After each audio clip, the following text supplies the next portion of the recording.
So ngayon guys, pag-uusapan natin kung gaano ba ka-importante ang barya, yung panukli, at gaano ba ka-importante yung piso.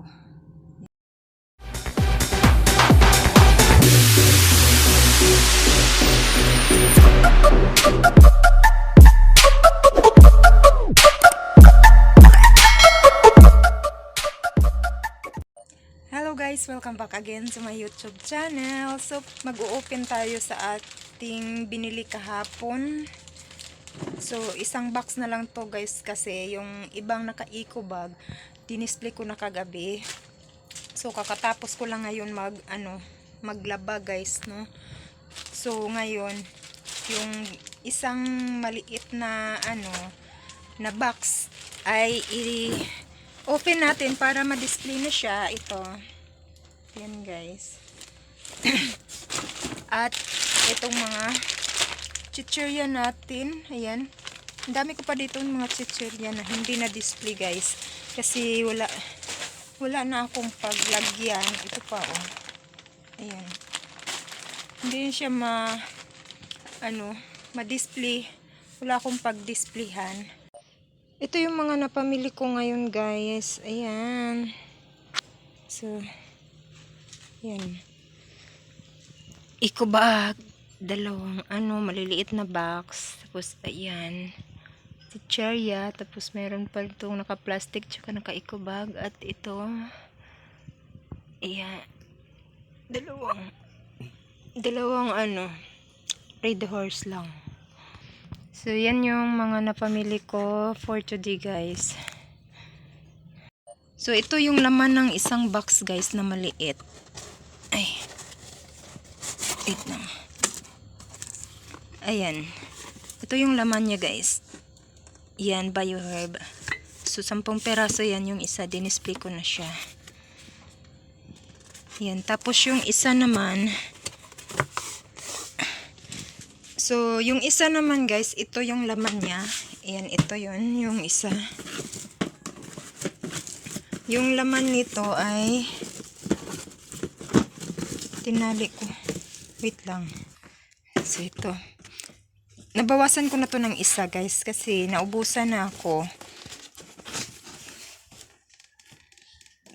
To, ayan, ito ang niya, laman niya ay Flying Tiger. Ayan, mabenta kasi ito ngayon guys, ngayong buwan ng Disyembre mabenta yung mga ganito ko, kasi ginagamit nila sa buga.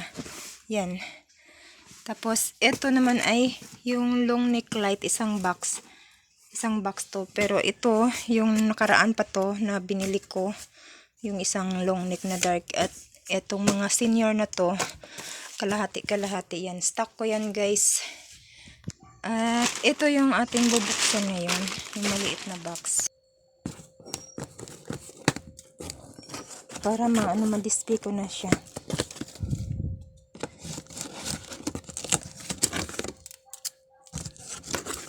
Ayan, so, konti lang naman to guys. Ito lang yung laman niya. Ano ba to? Cotton yet. Ayan, cotton, tsaka may shampoo at Rexona, yun yung laman niya. At ito, ayan, Toju bar, pencil, tapos ayan, more cubes, tsaka 4 lang na piraso nitong noodles, ketchup, tsaka Mentos, at yan Jawberry, tapos tag-iisang Gatorade na tapos ayan, 5 tuna, tsaka 5 sardines, at isang tiklop. So yan lang yung laman niya guys. Ito yung mga panki at yung manghuan, dinisplay ko na kasi may mga naghahanap na at wala na akong display na panki, kaya yun yung inuna ko. Ito, i-display natin tong iba. Ito kasi yung lagayan ko, wala na masyadong space. Ayan guys, oh. Kaya hindi ko ma-display lahat. So ngayon guys, pag-uusapan natin kung gaano ba ka-importante ang barya, yung panukli. At gaano ba ka-importante yung piso. Yan guys. Yan yung i-share natin ngayon guys, no. So, hindi pa ako tapos mag-display. Yan, ito na lang si serial yung i-display ko. So, pag-uusapan muna natin guys kung paano ba kahalaga yung barya. So guys, sa akin kasi, mahalaga sa akin, siguro naman sa lahat, sa ating mga sari-sari store, mahalaga talaga yung barya sa atin. Kasi, kung meron tayong customer na malaki yung pera, kailangan mayroon tayong barya. Kasi sayang kung wala tayong panukli sa kanilang pera, ay mapupunta lang dun sa iba. Siyempre, lilipat sila sa ibang tindahan pag wala tayong panukli. At lalo na kung nagmamadali yung ating customer.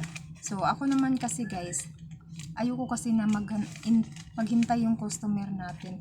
Lalo na dito sa akin, yung mga customer ko ay parang akala ko nagmamadali lagi.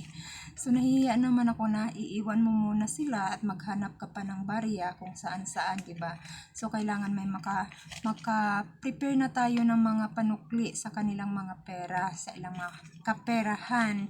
So, yun guys, yung ginagawa ko guys para hindi ako maubusan ng panukli.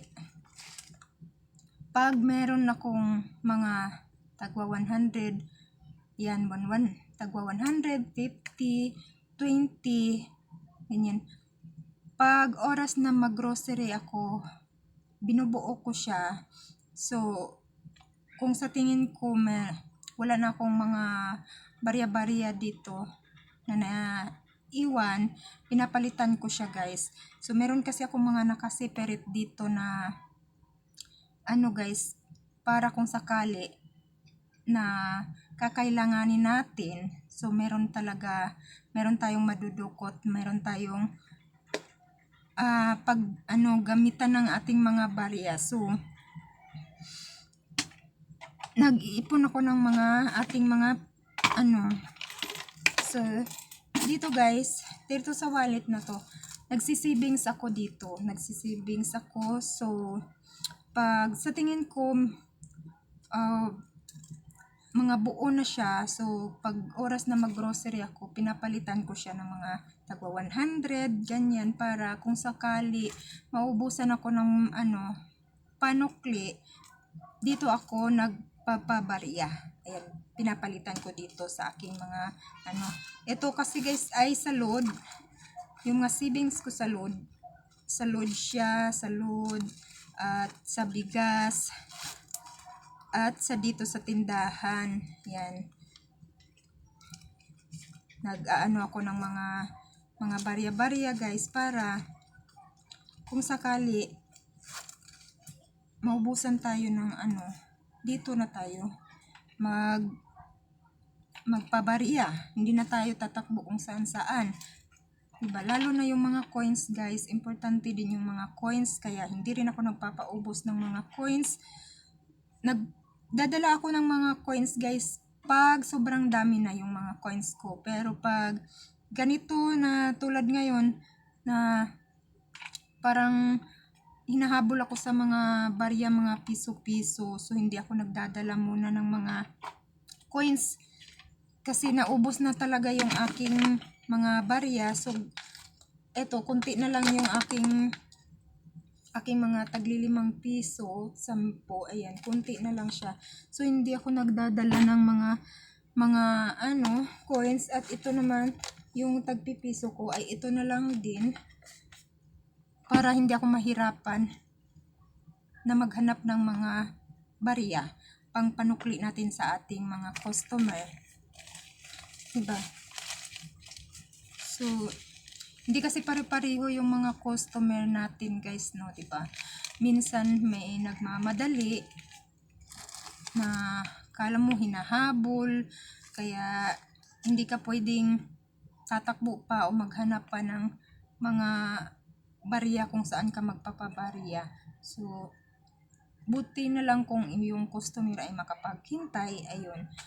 Pero kung hindi, naku, lilipat na yan sa iba. So, sayang yung ating benta kung wala tayong pambarya. So, yun guys. At, next guys, piso. Mahalaga talaga sa atin yung piso. So, sinong relate dyan na laging may nagsasabing kulang lang ako ng piso, kulang lang ako ng dos, babalik ko lang mamaya, yung ganyan, di ba guys? So, yun guys, ilang beses na ako nadali at na-scam sa mga ganyan salita. Yung mga paasa na ibabalik, babalik agad yung mga ganyan, yung piso. Syempre, importante naman, kahit piso lang yan guys, malaking bagay na po sa atin yan, yung piso. Diba? So, ayun, ilang beses nangyari sa akin yan, na kulang ng tagpi-piso, 2 piso, minsan ako kasi malimutin din ako guys kung hindi ako, minsan kasi hindi ko na nililista dahil piso lang at sinasabing ibabalik lang, so hindi ko nililista. Yung iba naman ay nililista ko, pero kadalasan minsan hindi ko na nilista pag sinasabing ibabalik agad, yung ganyan. Kaya minsan nakalimutan ko. Buti kung honest sila na ibabalik talaga, pero madalas ay hindi, 'di ba? So ako naman ay minsan ay naalala ko, sinisingil ko, minsan din ay nakalimutan ko talaga siya. So yun guys, naglalagay ako ng dito sa harap ko.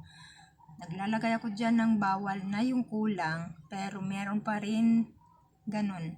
Di pa rin maiwasan guys, meron pa rin kulang, meron pa rin bumibili na kulang lang ng ganito, kulang ng piso, kulang ng ganito, yan. Di pa rin maiwasan. Kaya ilang beses na naman ako nadali guys. So naglalagay na naman ako ulit. 2 na yan guys. 2 nakasulat na yan guys. Di ko maintindihan kung di ba sila marunong magbasa o di ba nila naintindihan yung sinasabi ko? Ewan ko guys. So, pero hindi naman lahat guys, no? So, pasensya na talaga sa iba na nadadamay. Siyempre, madadamay talaga yung iba na matitino na okay naman, na binabalik naman talaga nila. Kaso madadamay talaga sila dahil nga naglalagay na ako ng dyan sa harap. So, ayun guys, no, hindi talaga maiwasan natin yung mga ganyan. Kaya, sinusubukan ko talaga na ibawal na yung kulang-kulang. Kaya, yun lang guys yung aking may share sa inyo. May nagpa-sounds na kasi, baka makapiright na naman ako. So, thank you so much. Yan lang yung may bibigay ko na tips sa inyo at may share sa inyong lahat. Maraming salamat sa inyong suporta. Bye-bye.